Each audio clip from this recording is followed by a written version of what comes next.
Japanese prime minister Ishiba അദ്ദേഹം രാജിവെച്ചു.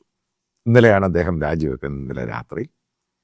ഇപ്പം രാജിവെച്ച് കഴിഞ്ഞപ്പോൾ സാധാരണ രാജിയാണെന്ന ധാരണയാണ് പ്രത്യേകിച്ച് ഇന്ത്യൻ മീഡിയയിലൊക്കെ പറയുന്നത്.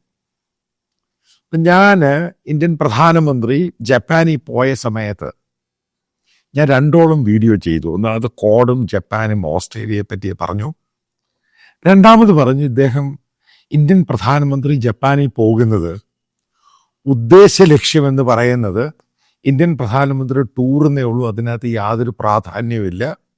2022 കൊണ്ടുവന്ന ഇന്ത്യ ജപ്പാന്റെ കരാർ, അതുമായി ബന്ധപ്പെട്ട ഒരു ചർച്ചയും കുന്തപ്രാണ്ടി അവിടെ നടക്കാൻ പോകുന്നില്ല. കാരണം അത് ഓൾറെഡി നമുക്ക് പ്രോമിസ് ചെയ്തതാണ്. അതിൽ നിന്നും ജപ്പാൻ, അതായത് ചൈനയുമായിട്ട് അടുത്ത ശേഷം ജപ്പാൻ അതിൽ നിന്നും പിന്മാറി. ഇത് ഞാൻ ആ വീഡിയോയിൽ പറയുന്നുണ്ട്. ഇപ്പം പല ആൾക്കാരും അതിനെപ്പറ്റി ഞാൻ എൻ്റെ കമൻറ്റ് ബോക്സിൽ നോക്കിക്കഴിഞ്ഞപ്പോൾ ബേസിക്കലി ഈ കുണാപ്പന്മാർക്ക് ഇത് മനസ്സിലായത് എന്തുവാണ്. അപ്പം അതിനകത്ത് ഞാൻ പറയുന്നുണ്ട് അദ്ദേഹം തോറ്റയാളാണ്. അതായത് ലിബറൽ ഡെമോക്രാറ്റിക് പാർട്ടിയുടെ ലീഡറായിരുന്നു ഇഷിബ.